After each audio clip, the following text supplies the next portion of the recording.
How's it going, gamers? Chongo here, and today I've got sort of like a preview video for you guys. It's about a game that I don't think many of you would have seen or heard of just yet, and basically I'm going to talk about my experiences with the game, and the game is called Path of Exile. So anyway, let's get into it. Now, this game is currently in closed beta, and it is set to go into open beta about January 23rd this year.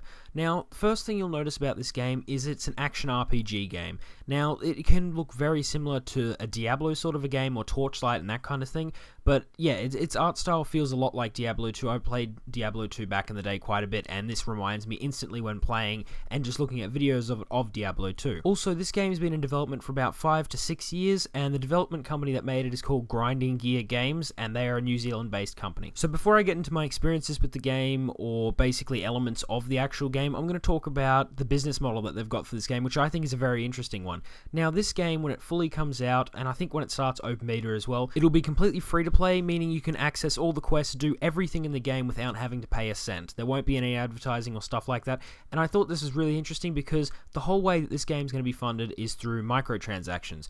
Now, immediately when gamers hear that, and myself included, you automatically think that they're going to have this whole pay-to-win thing. If you get some money, you'll have the best weapons. However, this game's implementing something called ethical microtransactions. So far, they've said there's only two things that you're going to be able to purchase with real money, pretty much. And this was an increased stash and stuff to make your character look different, so clothing items, cosmetic, which I thought was really awesome because that means that if someone pays to play this game, the only experience that they're going to get different is they're going to have a little bit more stash space and some different clothing. They're not going to, get an extra level than me. They're not going to get some new weapon that I can't use or anything like that. However, since the game isn't in open beta at the moment, if you want to purchase it and play it right now, you're going to need to pay, I think it's $10 to get the support pack, but honestly, it's worth that. And plus, once this game actually does come out, I intend to buy the extra stash and clothing just to support these guys because they've made an amazing game. Now, the game isn't finished yet. They haven't got all the acts sorted out. I think they're still polishing up Act 3, and they intend to keep releasing acts, so I thought that was a really good idea. Instead of just releasing a full game and just leaving it there, they intend to keep adding more,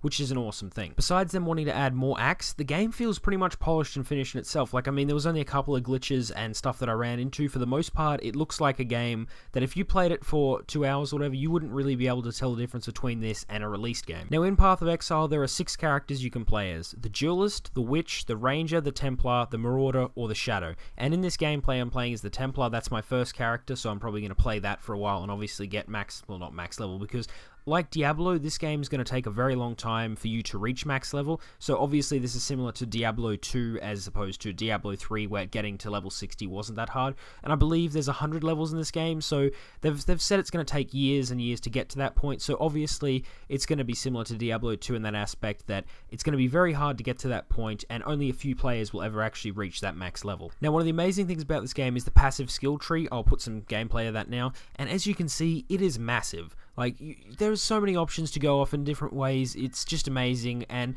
I like how it doesn't restrict you to a certain, outcome. Like, with this skill tree, you can go off for melee weapons if you want, even if you are like me and you use spells.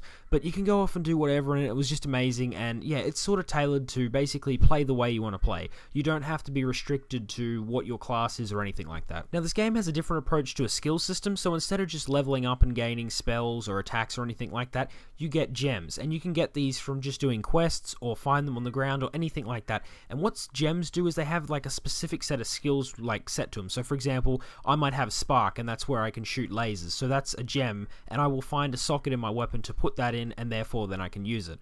And these will level up when you're using them. Even if you're not using them and you've just got them equipped, they'll still level up, and as you level them up, obviously the skills get better.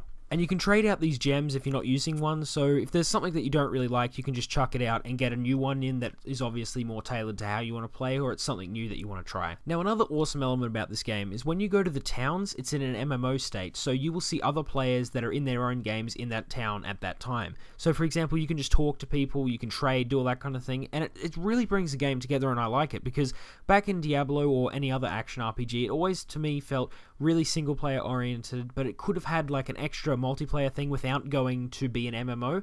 So this has sort of done that in the way that it's not an MMO, you're not going to run into people while playing the game, but while you're in town, you will, so you can see them and interact with them, or if you don't want to, you can just ignore them. So it doesn't really force you to do something you don't want to, but it's just a really cool feature in my opinion. Anyway, this brings me to the end of my short preview for Path of Exile. The links to the game and all that will be in the description, and if you like this video, give it a like, and if you've got any comments, just put them down below, and if you want to join the Gamerhood, just subscribe. Anyway, I'll see you guys next time.